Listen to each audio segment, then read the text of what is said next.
how can you set a boundary with a client and do it gently and firmly? For example, I don't take phone calls, random phone calls. They're scheduled unless there's an emergency because I have a lot of sessions and work. And I've had a client lately that just randomly calls to chat, which I don't do except if it's sessions.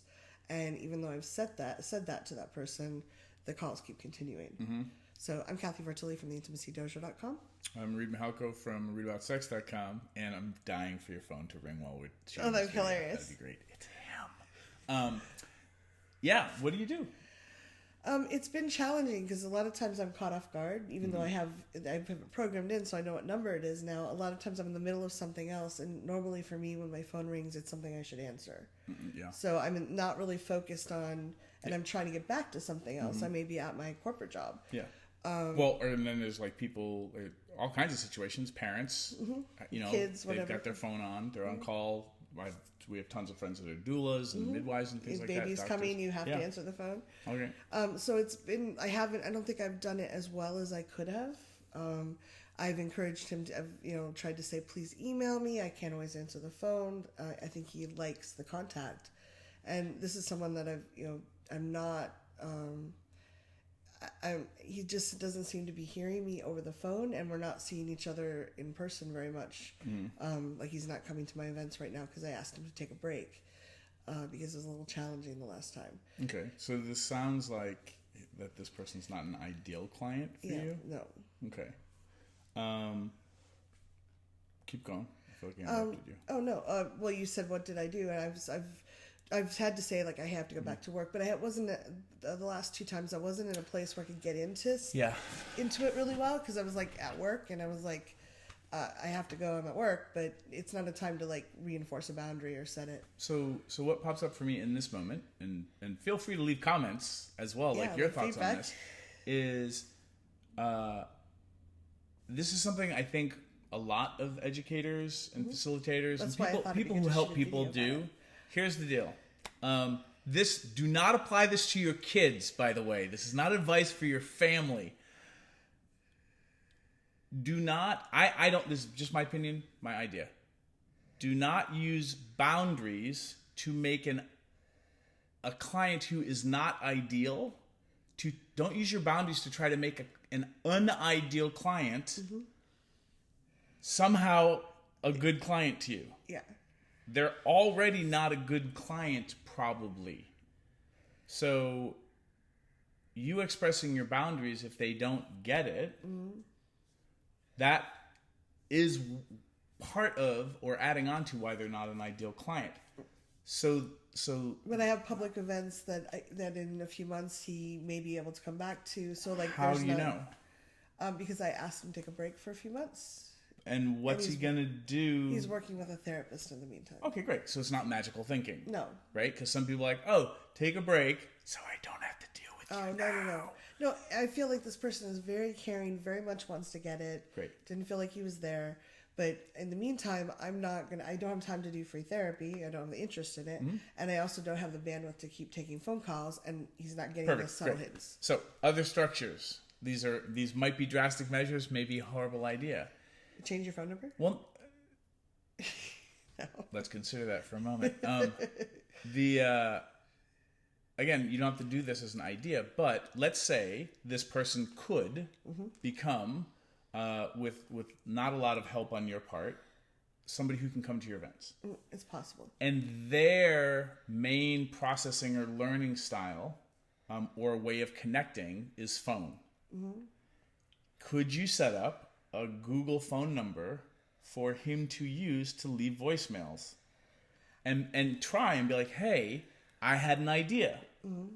You can call me once a week at this number and let me know how it's going. Now, again, you're having to create a structure and something creative. However, are there other people in your life professionally that you could also use that technique on? Probably.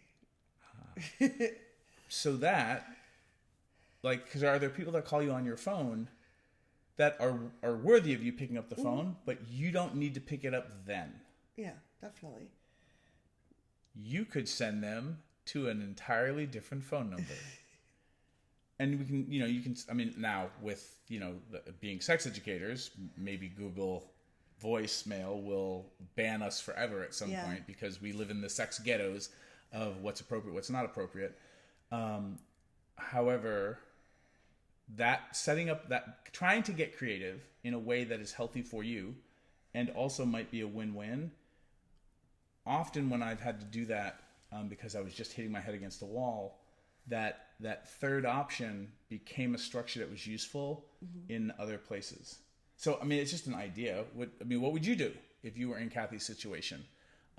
With somebody who, it sounds like, seems good-hearted. Yeah. Not being malicious. Totally don't think that there's any maliciousness there. Just very eager and not sure how to do it. The other thing, and we do have a video on pricing, like how to create pricing structures.